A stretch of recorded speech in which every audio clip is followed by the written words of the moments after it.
தமிழகம் முழுவதும் நடைபெற்று வரும் போராட்டங்கள் வரலாற்று சிறப்பு மிக்கது என மதிமுக பொதுச் செயலாளர் வைகோ தெரிவித்துள்ளார். கோவில்பட்டியில் செய்தியாளர்களிடம் பேசிய அவர், போராட்டத்தில் ஈடுபட்டு வரும் மாணவர்களும் இளைஞர்களும் கட்டுப்பாட்டோடு நடந்து கொண்டிருப்பதை எண்ணி பெருமிதம் கொள்வதாக குறிப்பிட்டுள்ளார்.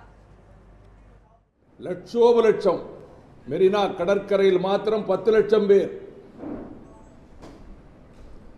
மதுரை தமுக்க மைதானத்திலே லட்சக்கணக்கில், கோவை சிதம்பரனார் பூங்காவிலே லட்சக்கணக்கில், நகரங்கள் பட்டி தொட்டி எல்லா இடங்களிலும் மாணவர்கள் துளியளவும் அரசியல் கட்சிகளினுடைய தலையீடின்றி எந்த அரசியல் கட்சியும் உள்ளே நுழைய விடாமல் நடத்திய போராட்டம் அண்ணல் காந்தியார் அறவழி போராட்டம் என்றார், அண்ணா அமைதி போராட்டம் என்றார்.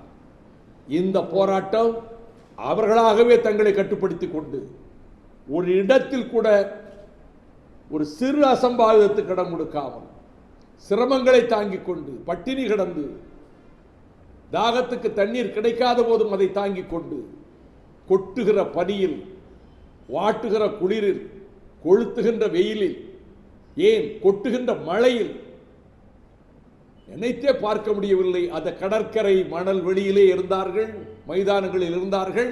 தமிழக மக்கள், பெற்றோர்கள் தங்கள் பிள்ளைகளுக்கு மட்டுமல்ல, அங்கே கொண்டு போய் உணவு வழங்குவது, குடிதண்ணீர் வழங்குவது, எவ்வளவு ஒழுங்கு, எவ்வளவு நேர்த்தி! அடாடா, இந்த தமிழ்நாட்டிலே பிறந்ததை பற்றி நான் பெருமைப்படுகிறேன்.